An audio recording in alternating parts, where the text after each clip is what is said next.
Sarah Duke. How's it going, Sarah? Hi, good afternoon. It's good to be here, and I get to be kind of in both roles today, so which is really exciting. Definitely. I am a part of K4CO Radio, and I also work for the amazing nonprofit, the Morgan Adams Foundation, which is why our amazing guest is here in studio. So, Well, why don't you introduce our guest then? for sure, I'm going to preface this with I'm going to cry because I can just already feel it. So, for those of you that are listening, thank you for tuning in. This is such an impactful story. So thank you all that are listening, either on the app or if you have questions or comments. We're also live streaming on K4CO Radio Facebook. We're on LinkedIn as well, and Instagram, and of course our YouTube. So please tune in if you want to see our faces smiling and crying, then please do so. Or just listen to our wonderful voices. Or listen to our wonderful Got a lot voices of, too. got a lot of radio listeners too. So Yes, that's amazing. Thank you all for tuning in. We have the incredible Daniel Paul in today. Thank you for coming. Thank you for inviting me. And it has been a pleasure to get to know you personally and your affiliation with Morgan Adams, and to get to know a little bit about you. You are such a charismatic man. I mean, I just gravitated towards you the first moment you spoke. Well, thank you. So thank you for all that you're doing for the world and community. And I really want to turn it over to you because I love your story. And tell us a little bit why you're here and about your personal journey. In October of 2018, we took our 16-and-a-half-year-old son, who had been complaining about back pains, and the good parents that we are, we said, it's just growing pains. You're a 16-and-a-half-year-old kid, you're active. What do you yeah, of course you have aches and pains, right? Wait till you're 40. Exactly. And so the first time we rushed him to the emergency room because he was really in a lot of pain. And I have to be honest with you, they missed it. And they gave him some Tylenol, some aspirin, and sent him home. That's okay. And about 2 weeks later, he came middle of the night and said, "Mom, Dad, I threw up. I'm in pain." And it was a Friday, and I said to my wife, "Let's take him to the pediatrician. Let's, get a little bit more focused." We live up in Boulder, and the next morning she took him over there. And really not thinking anything was wrong, my wife had plans to go out to a movie with her friends that night. So she got dressed, took him to the pediatrician, but dressed in her, end of day, let's go out type of stuff. And the pediatrician said to my wife, after looking at my son and taking a little blood test, "Get down to Children's." But not in a panic. He didn't want to be the one to get in panic. Said, Right. "Go to the 7th floor, check in and see Dr. Kelly Maloney, who is a godsend. I don't want anybody to have to meet with her, but if you do, she is amazing." Long story short, at about an hour after that meeting, she came in and said, "Jack, you have cancer. And you are never prepared for something like that. You can play it in your mind. You can role play how you would.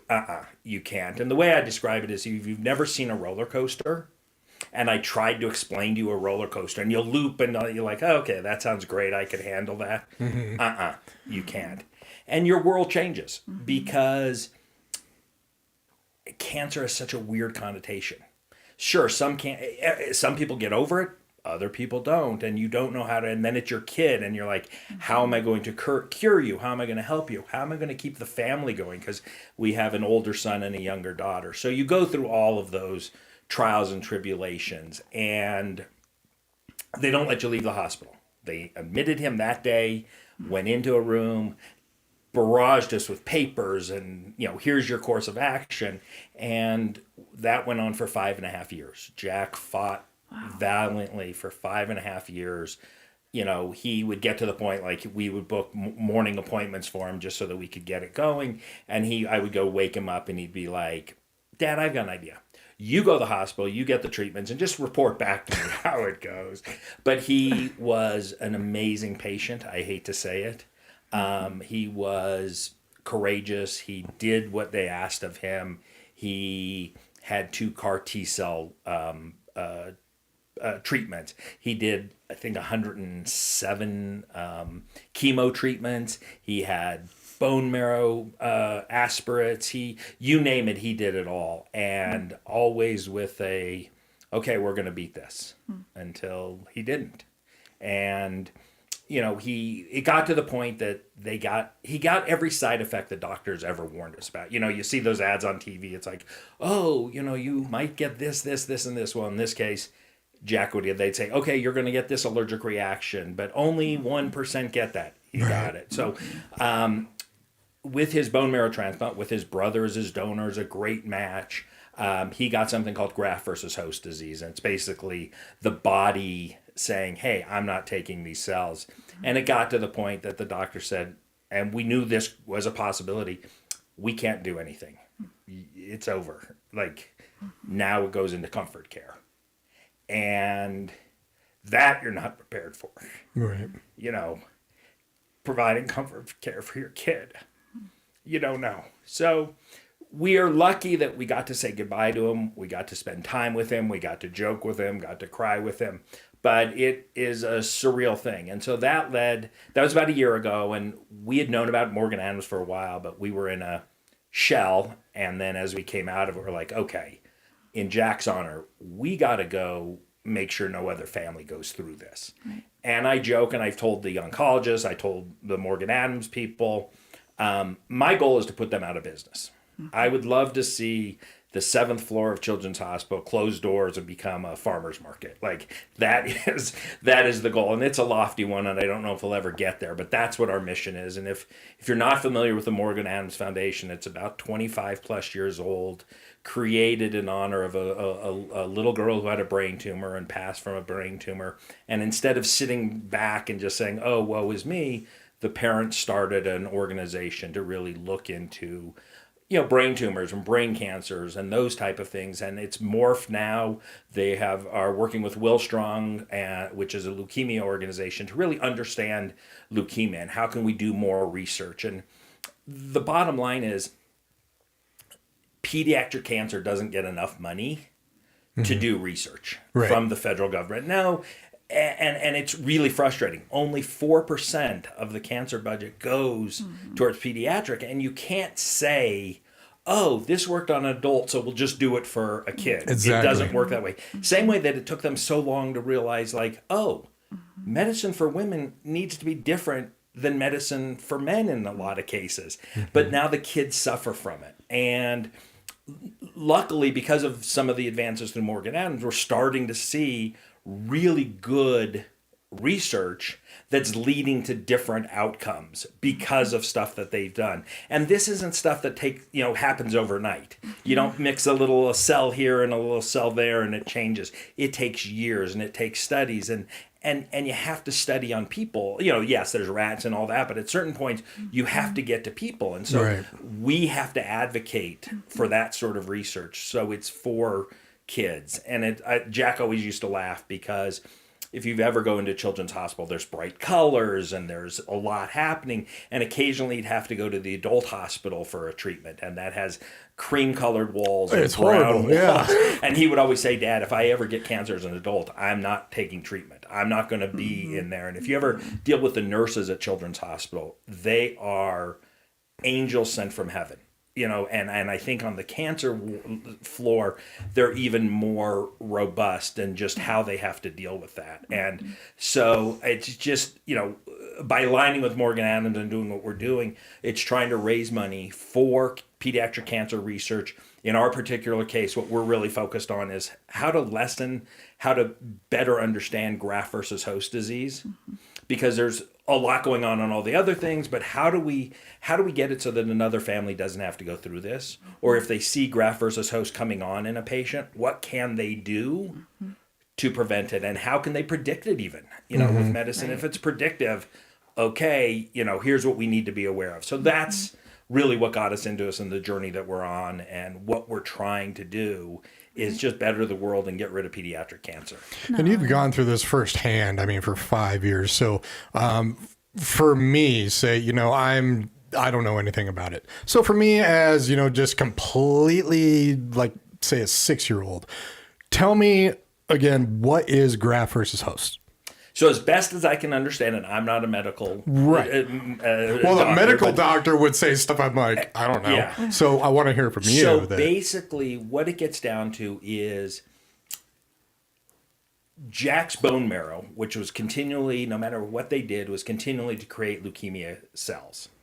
So the idea behind a bone marrow transplant is they go in, they knock out the recipient's bone marrow, get it down to zero, then they give them good bone marrow in the hopes that that good bone marrow will grow, replace it, knock out all the leukemia, and then they would be cured of it. Right. The side thing is, again, my older son was my other son's donor, and they were joking that because then their DNA would be the same, they would like to commit crime. My Jack, once he got cured, would like to commit crimes, and and it wasn't really, it would have to be weird to do that. But those were the type of things. So what they do is they go in with and give you the new bone marrow, and like any sort of transplant, it's called a bone marrow transplant.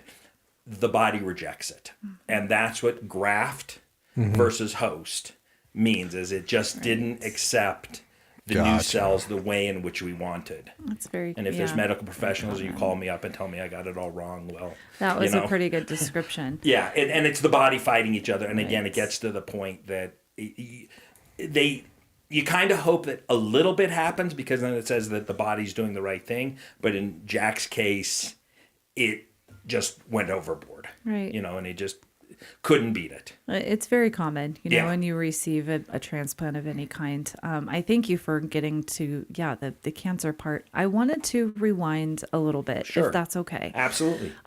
You live in Boulder. Yeah. And you have your 2 kids. And so I wanted to know, because we had talked a little bit about when we were off air, about it's been a pleasure. I'm curious when you had these 3 little ones running around, because reminiscing about when they're little, what do you remember when they were growing up? And I said you're all from Boulder. That's when they were little. Because it's the little nuances. Because I know that people that are listening are in all different stages of this right now. We have a couple that are tuning in that have just found out that their kiddo has a brain tumor. And it is, oh my gosh, now what? What are my next steps? Which I would love for you to go into that and kind of your process as a dad, as a husband, because it throws everyone into now what? And it's so much unknown. But I like the beginning stages too, to kind of have him live on too. Yeah. And so the kids were born in Los Angeles and we moved here later, but my wife and I are both natives of Colorado and knew we wanted to come back. Okay. Jack and his brother Harry could not be more different. And it's a little bit similar. And what was fun is Harry is very much a black and white kid. Jack saw every color of the rainbow. And that manifests itself in that Jack would always ask what if questions. In baseball, what if a batter ran to third base first? Well, Harry would say, no, that would never happen. These are trained professionals. But what if? What if the sun didn't come up? And Harry's like, no, the sun will come up. Just almost anything, to the point that Harry would say to Jack, don't ask hypotheticals. He goes, I won't ask a hypothetical. I'll just ask questions that start with what if. And Harry's like, no. And it was just a fun banter amongst them. They couldn't be different, but they were close. They were brothers and they knew it. And so they were cute. But then, so they're 19 months apart. And then our daughter came, probably 3.5, 4 years later. And then they became a unified force. Because she controls the world. She, is not just daddy's little girl, but she's my princess. She's a powerhouse. She is an amazing, all my kids are amazing human beings, but she's just an amazing human being. And just watching all of them gel. And as a dad, the boys rough and tumble, they could do whatever. But like if Gracie wanted to climb a tree, like I got the pillows out, I got the shock cushions, and like she wanted to do everything her brothers did. Just in a shade of pink. So it was fun that way. They were good kids. And we kid now, and this is horrible. And if you're listening and you think I'm a horrible person, that's okay. But like we looked at it, and of all our kids to get sick, prior to passing away, Jack was the one because he was going to push us to the limit. Like he was the more kind of because of his what if, he would be the one who would just push things more towards the limit. And getting at 16 and a half kind of reined that in. But it's just a different thing. But they were, fun little kids. They were crazy, rambunctious, and you never have a clue. Like, you just don't know. And I was curious about that, because cancer strikes at day one up until, in your 90s. I mean, there's no, and I think a lot of parents are asking that question. I did when I was pregnant. My kiddo had a lot of medical issues when he came out. And they're like, okay, well, his heart formed in the first trimester. And I'm going through like, what was I doing for those 3 months? Oh, yeah. And you always kind of, at least I do, I play that what if and all of that. I mean, is there a rhyme or reason, or is it just is what it is? No, and again, I will praise our oncologist. When Jack got diagnosed, one of the greatest things she said, don't Google anything. She said, I will answer anything. She goes, you'll go down a rabbit hole, and I will tell you. Right. People came out of the woodwork. People we didn't know. Oh, are you really treating them with chemotherapy? Why don't you treat them with vitamin C? Why don't you give them zinc tablets? And I'm like, that may be okay for your kid, but I'm pretty comfortable with the protocol they've established to do, get him over the hump at that time. So you go in with a sense of optimism, like, hey, we're going to kick cancer's ass. That's everybody. You have to approach that way. You can't start out by giving up, because that's defeatist, especially for your kids. So you've got to go out there. But yeah, people came at us with really weird things. And luckily, his oncologist said, don't Google anything, ask me anything. And she really meant it, and Jack would push her to the limit. Jack loved asking her questions. Everything from, how would you treat a werewolf with leukemia? When he was diagnosed, the protocol for boys was different than girls. Boys was 3.5 years, girls was 2 years. Why? And I've never understood that. But so he would ask, how would you treat somebody who is transgender? And her response, was, well, I would treat them based on the gender they were born. Right. Because that was dictated. Now, midway through Jack's treatment, the protocol changed where they said, no, we're treating everybody 2 years. And again, it's because of advances. It's because of research. It's because of things that they learned. Not overnight. It wasn't a coin flip saying, we'll just do it. It's over years they'd studied so much that they said, hey, the extra year and a half isn't doing boys any good, and who needs an extra year and a half of chemo? But they gave Jack the choice, and he had about 9 months left of the 2.5 of his 3.5 year protocol. And he's like, I'm done. If you're telling me there's no negative consequences, then I'm done. Right. And his oncologist said, no, if you had gotten diagnosed today, you'd only have it for 2 years, and you've covered that. As parents, we always would question, did that have anything to do with it? And both the oncologist and his bone marrow doctor are like, no, that's not it. There is a makeup within Jack that, when they looked at 1 million cells, they didn't see chemo, but in that 1,000,001th cell, there was chemo, and it doesn't just die off, and that's some of the advances are looking at how they recognize it. How do they one of the greatest advancements right now, as best I understand, is something called Blina, which isn't a chemo, but it's an infusion that will go after just the cancer cells. The big exciting thing about that is the current cancer treatments, chemo, can't differentiate, and it goes after everything. So it just kills every cell. Exactly. And so there's a huge advancement that happened through research at Children's Hospital with a lot of other doctors, that now this Blina comes in, and for kids 0 to 10, they can start them on Blina. Not really, you still need some chemo, but not as much chemo. So that's the exciting thing, that we're seeing those kind of changes that are beneficial. And the less chemo you can get, because chemo is scorched earth. It doesn't tell the difference in cells, whereas Blina is able to. Right. For those that are listening, that are going through this process, what was helpful for you and your wife and your kiddos as far as resources? What did your world look like that was really beneficial? I will say again, we stayed off Google, and I'm a Googler, so I would have Googled everything. I stayed off of it. Yeah, I think even Jack did. Especially nowadays, everybody wants to be their own doctor. Exactly. Yeah. And it's the worst thing that you can read, right? Yeah. It's like, yeah. Well, and if you read the adult leukemia stuff, it's different than kids. I will say that the Leukemia and Lymphoma Society, they do have really good resources for caregivers, for teenage patients, young patients. So that was one resource we did. The other thing is advocate for yourself. Your friends probably want to do whatever they can, but nobody knows what to do.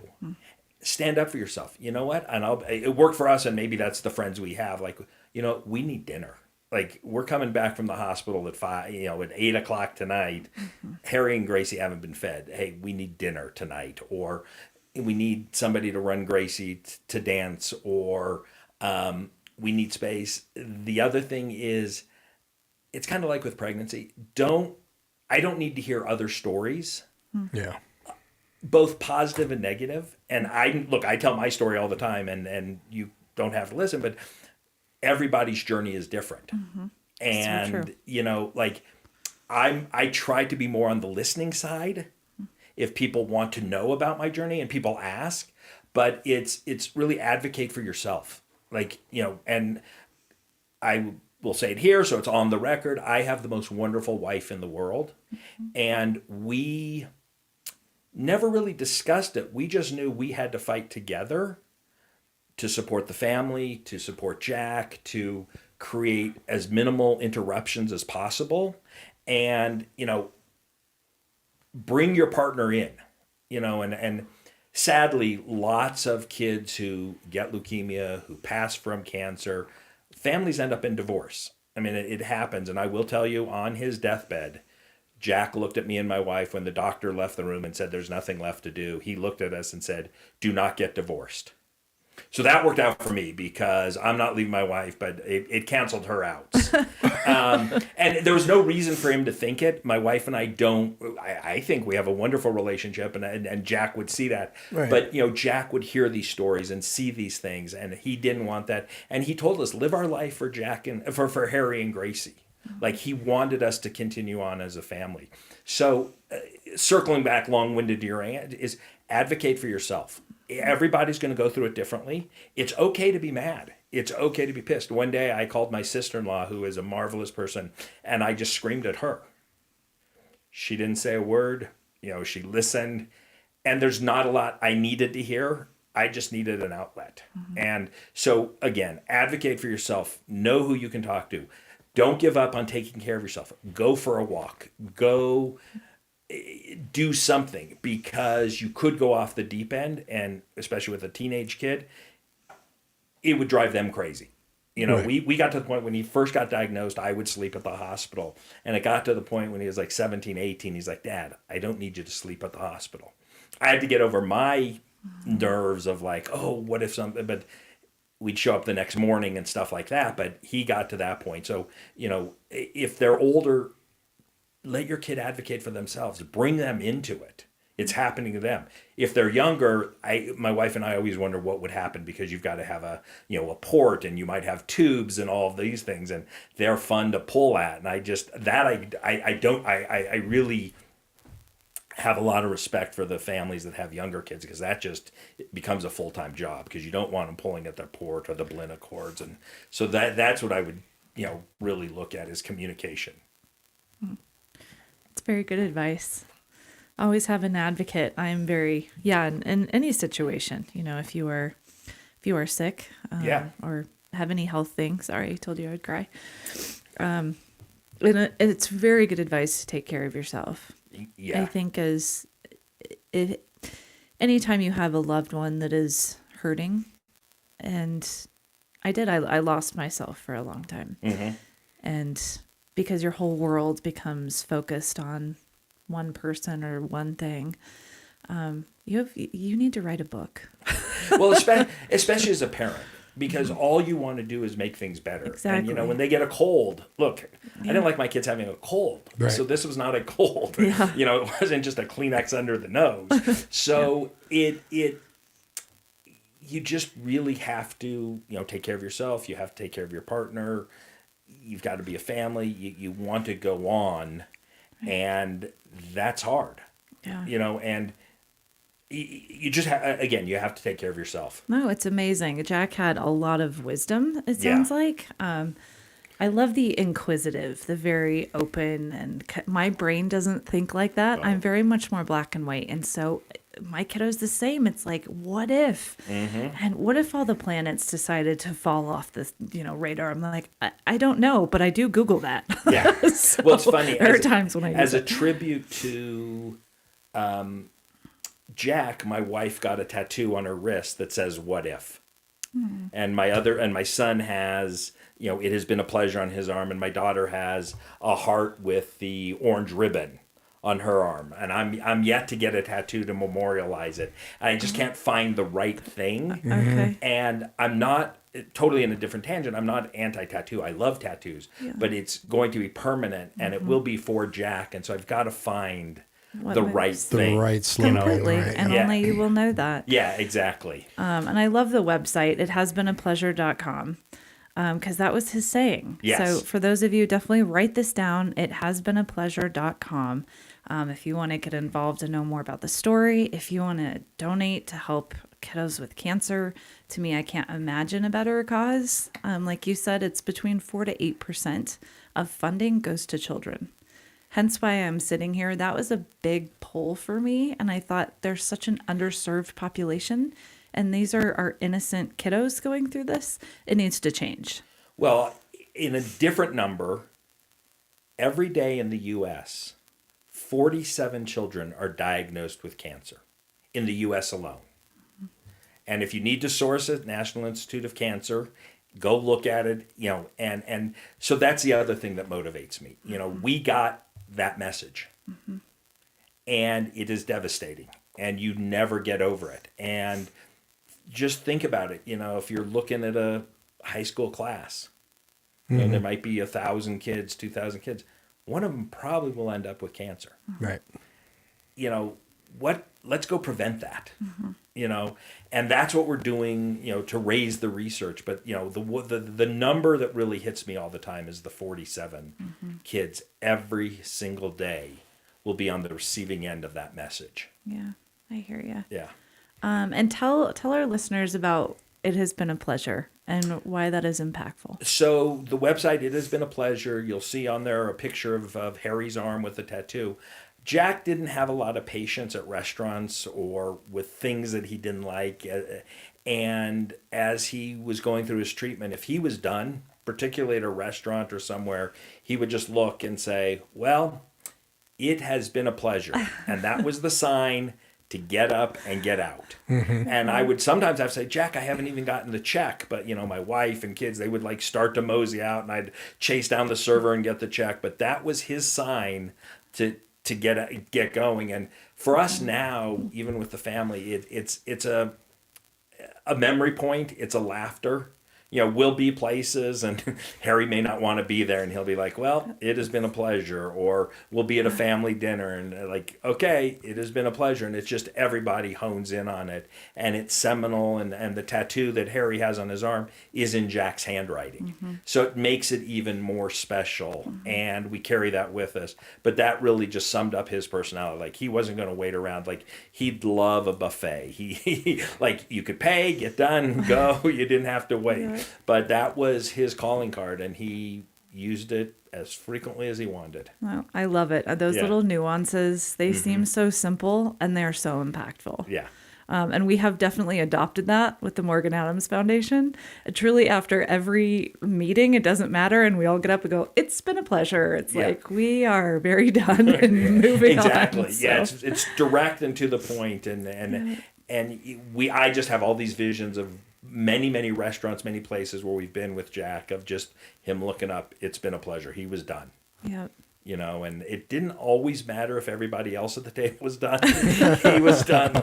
I admire that. He's like, I'm peacing out. I don't care. And if I wanted to torture him, well, Jack, I want to order a cup of coffee or something. And that was never have it at home, Dad. Yeah, exactly. And it's just more to torture him. Nice.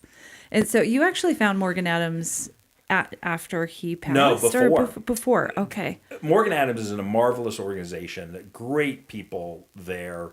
And I don't say that just to pander to them or whatever. They're great people there. And I believe when we were in the hospital, they were doing an event at the hospital, and somebody from Morgan Adams found my wife and said, "Oh, we're doing this. Would Jack want to do it?" And I think Jack went down. You know, there's limited times or in treatment that they can come out of the room.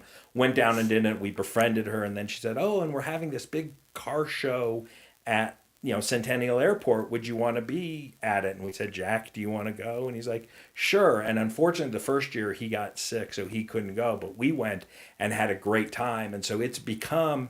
The last 2 years we went as a family. Jack luckily got to go one time, and we celebrate. Like that's our big thing with Jack on displays. Like, you walk around and you see the posters of the kids who are going through treatment, the kids who have passed, and it really grinds you to a halt. That like, yes, it's a fun, great celebration, and the weather's been great the years we've been and all of that, but you see these faces, and you see some of the kids walking around, and you see some of the posters that say "You're why I'm here," and you get the fact that not everybody makes it through, and it's in a good environment. It's very.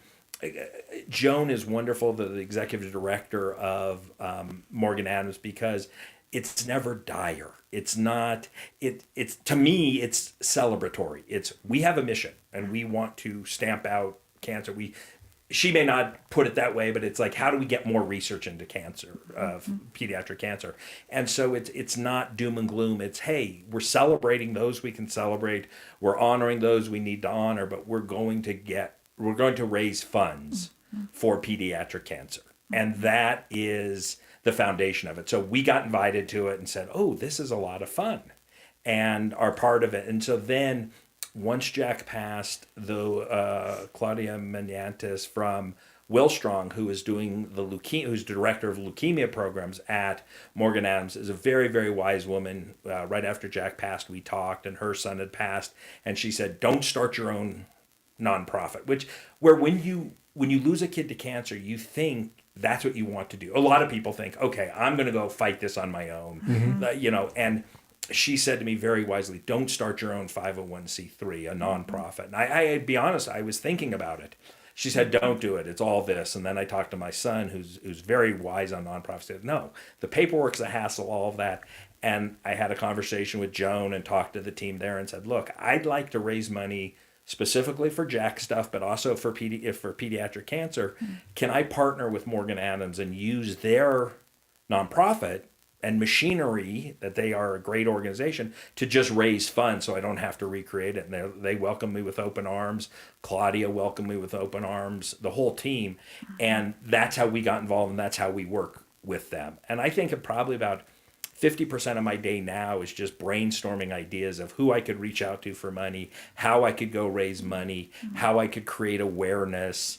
The sad part is that a lot of it is about money, because we need the money for research. For sure. But I always I look back at how Morgan Adams does it with Concours d'Elegance, and yes, they ask for money, but like, how do you make it enjoyable? So like, you feel like, hey, I'm getting something more out of it, which people like to do. Right. So that's how we've approached it, and that's how I partner with Morgan Adams to help me on the back end, and they're marvelous. But how do we go, create this awareness? How do we go raise funds for pediatric cancer research? Absolutely. And you attended, thank you for speaking at the What's Up Doc luncheon last week. And it isn't always the doom and gloom. And it's really meaningful to have the two doctors stand up there and say, here's what your money is actually going towards. And I love that, Morgan Adams, when we first started funding the lab at Children's Hospital, they had one doctor. And I looked today, and I think we have roughly 16, 17, somewhere in that ballpark now. And that just shows the progression over the years, how much has come in, honestly, a relatively short period of time. And I'm so excited by that. You feel like it's long, I think, when you're in it.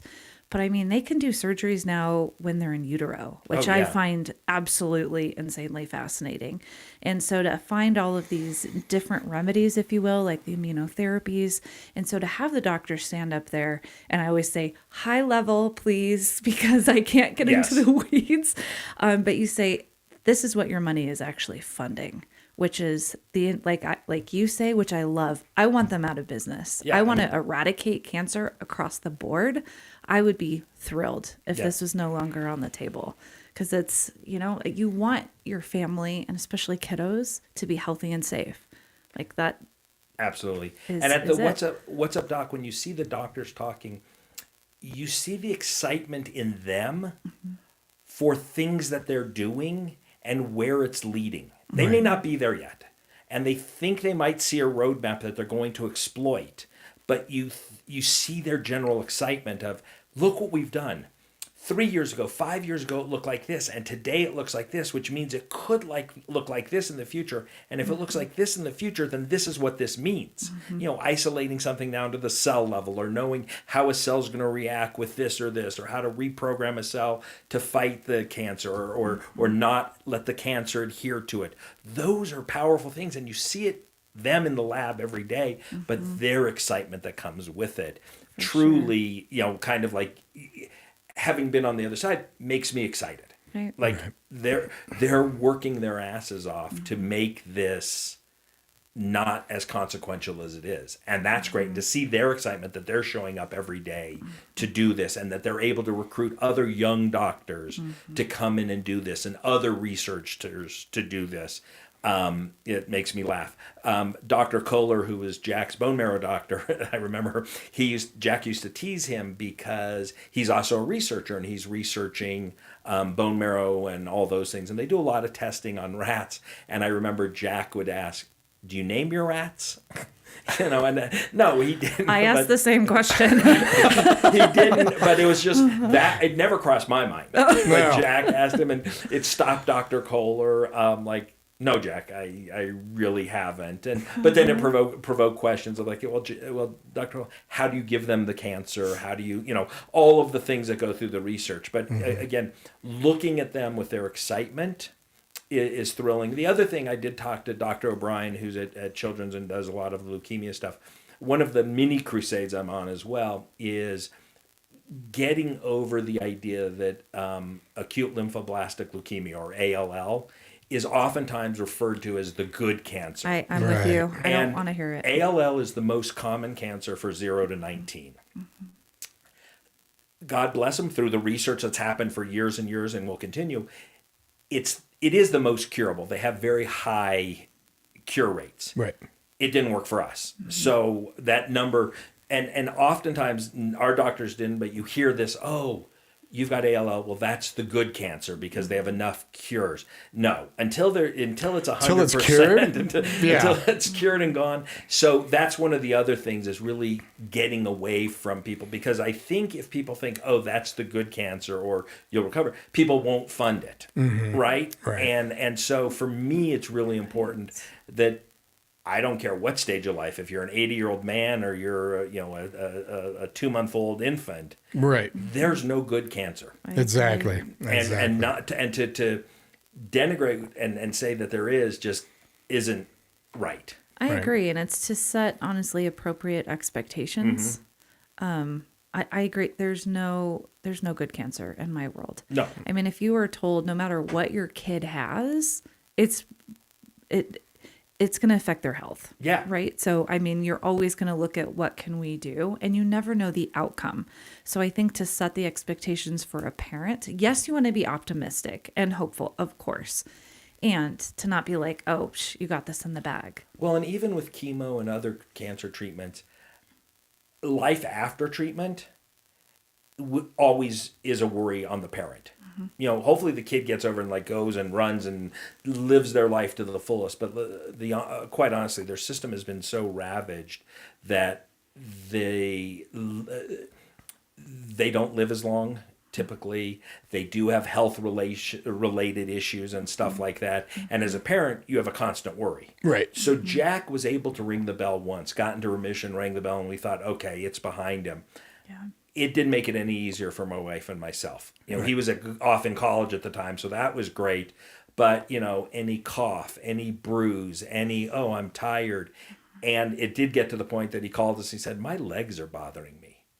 And again, we're horrible parents. We're like, go get an MRI, go to Children's down there, like whatever.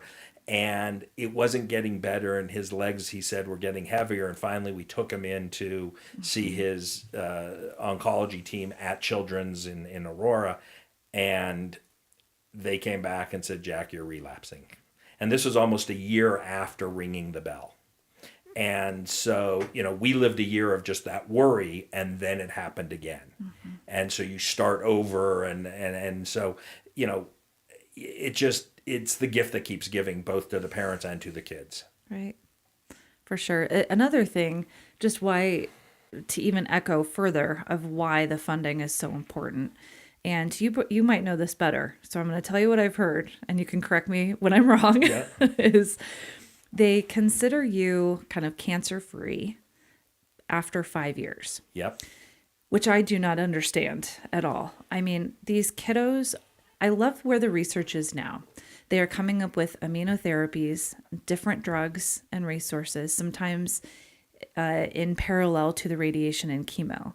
But you have to think a lot of these kiddos, small infants, are getting what adults are getting. And that is heavy radiation. It can be very heavy chemo. So even if they're quote unquote cancer free for 5 years, relapse is large, and it comes up in different areas of the body. So I kind of caution people when that statistic is floating out there, like, oh, cancer free. I'm like, okay, this kiddo could have been 5 and now they're 30 and now they're dealing with ovarian or breast cancer or something else when it pops up. And the number that is what you're told is after 5 years, because Jack would ask his oncologist, like, when can I donate blood? And she would say after 5 years. Jack was also worried about what would it look like later, and his doctors would say, Jack, most likely you're going to get a different cancer. Yeah. It's just the way it happens. And so, yeah, you just worry about that. In fact, if I'm not mistaken, that is, kids get a higher dose of chemo because their bodies can tolerate it more than the adults. Okay. So it's like they're just ravaged, and that's why you see them lose their hair and just their face, like it just destroys them. And the prednisone, the steroid, like makes them go on these eating binges, crazy things. Jack would, in the middle of the night when he was on prednisone, one day I got up and it's 3 a.m. and he's making a macaroni and cheese sandwich. Like he just could not eat enough food. And then he'd make himself sick, go back to bed. But it's, how they treat it. Some of it is Byzantine and some of it is, wow, look what they're doing with immunotherapy and all of that. And Jack liked to study that chemotherapy was developed out of mustard gas, like around in World War I. Mm-hmm. So it's like, okay, that's how we're fighting cancer. Yeah. And, and it works in a lot of cases, but let's work together to try to find a better way to do it for everybody. Right. Because the benefits that come for both pediatric probably will spill over to adult, but also treat, Josh, probably you and me, when we're 80-year-old men sitting there, like, oh, that, came about 20 years ago and it's prolonging our lives. Like that's, what's happening. And so yes, it's for pediatric cancer because that's really where we're laser focused. But I think that this research and understanding cells and everything else is going to benefit everyone. Right. I totally agree. Now, I know with your kiddo, you had leukemia, but DIPG is a brain tumor. And this was day one of me working with Morgan Adams, and I was inundated with this. I was like, holy cow. With speaking of the rats and mice, that they can come up with an incurable disease. If you are like, hey, you have DIPG, there's zero cure. There's never been a cure. And now these mice that they're quote unquote curing are dying of old age. Yeah. I was like, that to me excites me, that all of these different treatments that are coming down the pipe are actually becoming reality, which is really exciting. It's tangible. We actually see it. They're finding the specific cells, and sometimes in parallel, like I mentioned before, with different types of treatments, and they're able to nuke that one area. And it's so possible. And it's possible for people like you that are raising funds, creating the awareness, saying, no, this really needs to change. Hopefully in our lifetime would be fabulous. Yeah. And look, they have cured some cancers. Like some cancers have gone away because we've been able to do it. And so the optimism is there and the race is there to really come with those breakthroughs. And that's what's exciting to see. Yeah. Well, I definitely, sorry, Josh, I want you to be able to Oh no, tune in. I want to get to one of the main reasons why you're here. I mean, it's cool when you said, because I was at the Morgan Adams thing, and when you said that the doctors, when they talk, it's like they get excited. They have excitement, and excitement comes with advancement, and advancement comes with money. And so you created an event Yes. that you have on your website. It has been a pleasure.com. And I must say, I really like that phrase. It has been a pleasure. It's really nice. Check out the website, everybody. So you created a event for your son, Jack. Yes. Tell us about this event that's coming up. So June 21st, we are calling it the Jack Paul Pickleball Open. It's taking place in Denver from 8 to 11 in the morning. And it is meant to take advantage of everybody playing pickleball, giving people a good, fun activity that most likely they'd be playing over the weekend, buying a ticket and playing, and having 100% of the net proceeds going towards pediatric cancer research. So it's our way. I don't want to just knock on your door and ask for money. I want to get you out. I want you talking. You're part of a community. Come out and play pickleball and know that you're raising money for a great cause. And we're blessed that we have a great sponsor, Echo Boomer Design, a marketing company up in Boulder, is signed on for that. We're also going to have a drawing at the event. I didn't want to do raffles because the laws are crazy, but there'll be a drawing. So we have a signed Brenton Doyle baseball from the Colorado Rockies. We have gift certificates from Ozo Coffee up in Boulder, Pasta J's, Snarf sandwiches. We have Ride Revolution gave us some stuff for their studio. Trying to think, Pop Sockets, the company that puts stuff on the back of your phone, the grips. Oh, They've given us stuff. We've got great sponsors, Trips by Tracy. We've got Prism Specialties, great organizations that are really helping us to underwrite it so that we can get more money into the research. And so we're excited about that, to be able to bring people together, play pickleball. The funny thing is that Jack was more of an indoor cat. He wouldn't have been. So not really a sports person? He would be. He was very athletic, but he was just like he would be inside building Legos. He was a master Lego builder. Mm-hmm. So his brother and sister teased me like, "You're doing pickleball for Jack?" I'm like, "Yeah, but people want to do it." And people keep asking me, "Oh, was Jack big in pickleball?" I'm like, "No, he was truly an indoor cat." Mm-hmm. We got him out to play pickleball once. He played with Harry and me once, and we had a good time. But we figured, have an event. Like, let's do something fun and come play pickleball. And at the facilities at Mile High Pickleball, they've been great. And the facility is brand new. It's gorgeous. And, it's going to be a round robin tournament. There's no necessarily a winner. We're going to play by skill ability. So when you sign up, you can do that. And it's really just meant to come out, play pickleball, have fun, hang out with your friends, and enjoy it knowing that you did something for a couple hours that is going to hopefully advance the cause of pediatric cancer research. Right. So it's June 21st. You can sign up at ithasbeenapleasure.com. And if you can't play, you can donate there. Mm-hmm. So we give you that option anytime. But we want you to bring a friend, bring a couple friends. You may not play with them, but you're going to be around other people who you can look and say, we're all in this together. And 99% of the people there are going to say, thank God it's not my kid. Right? Right. And exactly. And so let's make it for everybody that it's not their kid. Right. So that we can raise the funds. And that's really the message. But we want to do fun things for, raising funds versus just sending out an envelope. God bless it. We need to do all of that. But come play pickleball. Come hang out for a little bit. Come enjoy. And even if you don't play pickleball, drop by and say hello. And just, you're part of our community. You're part of, trying to change the world, as grandiose as that sounds. Oh, it's very true. It's $1 at a time and one pickleball moment at a time too. Josh and I just played for the first time about 2 weeks ago. It's really fun. Yeah, it Like absolutely we worked is. up a sweat, so definitely come out and play some pickleball. I It always was very joked. I enjoyable. always joked it was kind of like it's tennis for people who don't want to move. Yeah. and that's not really the. I mean, you move quite a bit.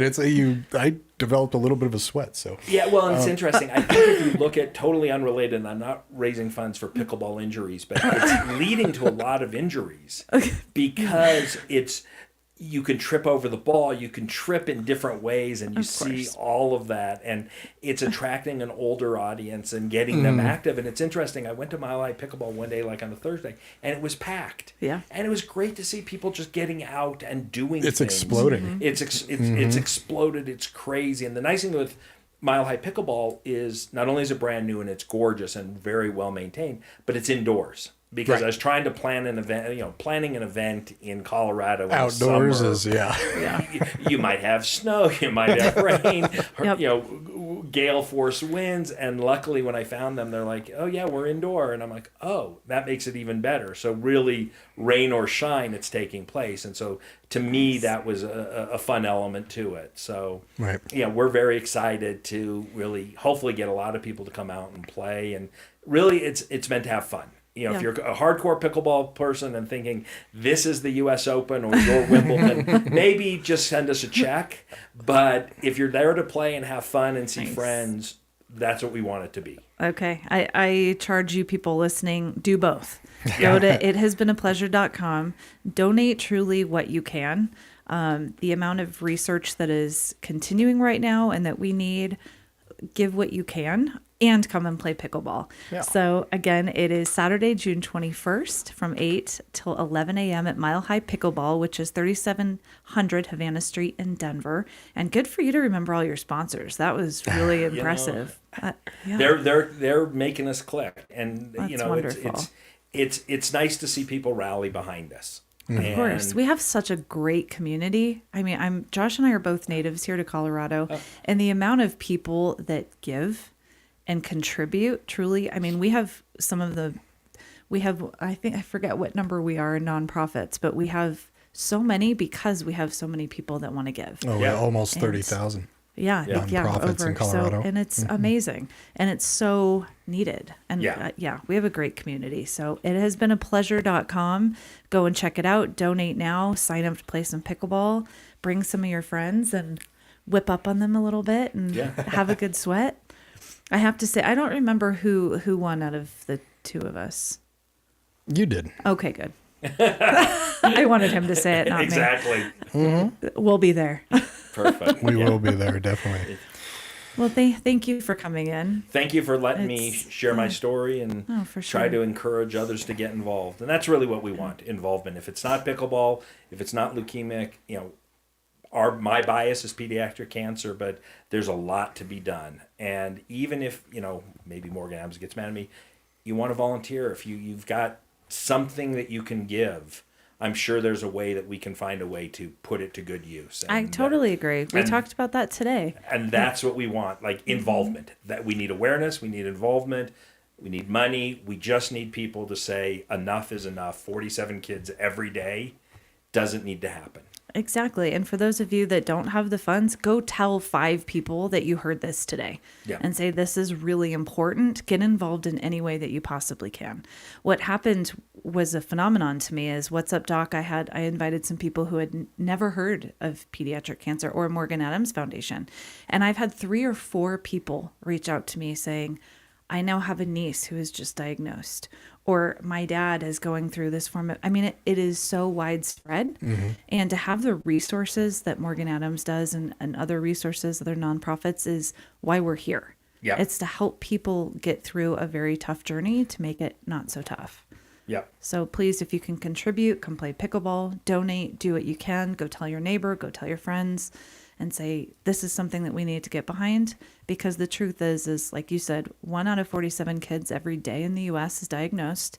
And the amount of pediatric funds that go to cancer is 4 to 8%. That to me stops me in my tracks every Yeah. time. I'm like, this is the future and we need to save it. Absolutely. Try our absolute hardest to do so. Exactly. And I want to thank you too, just because a lot of people react to tragedy differently, and this is a great way to react, and really honor Jack. So Thank love you. it. Pickleball Open, Jack Paul Pickleball Open, once again Saturday, June 21st, from 8 a.m. to 11 a.m. Go to the website and definitely check it out. Ithasbeenapleasure.com. And yeah, it's been an absolute pleasure having you in here. Thank you, guys. I love telling my story. I hate telling it, but I got to get the word out. Well, and that's the thing. And even people that are going through something like this, as you said, they don't want to hear stories. They have a mission. They have a focus. That's what they need. Your stories is for the people out there to spread the awareness, to spread the word, to even get some money in, and to really try to, get the research going so that less and less, fewer and fewer kids have to go through this in the future. Absolutely. So thank you guys very much. Of course. Thank you. Definitely. It has been a pleasure. Yes. And I mean that, in every sense of the word. Absolutely. See, it makes you laugh. It is. Well, does. it's kind of like bless your heart. Yeah. It's just like, In a way, is that a it- compliment or Yeah, that question was mark? Jack's little dig, Yeah. probably, of like, Yeah. I love Okay, it. And I'm it will outta live here. on forever. ever. Yes. Yeah. I love it. Well, thank you very much for tuning in. Be sure to keep listening in 7 to 8 p.m. Remember, every single day is one solid hour of only Colorado artists in our K4CO rotation. We have been speaking with a wonderful Daniel Paul, and thank you again. It's just been wonderful. Thank you. I appreciate it. This, if you did tune in late, this interview is on our social media platforms, Facebook and LinkedIn. It'll stay on there for another month. However, all of our interviews are indefinitely stored on our YouTube channel, K4CO Radio. So definitely go to our YouTube channel and subscribe so that you can see all of these wonderful people and what they're doing. So thank you very much. Have a wonderful evening. This has been K4CO.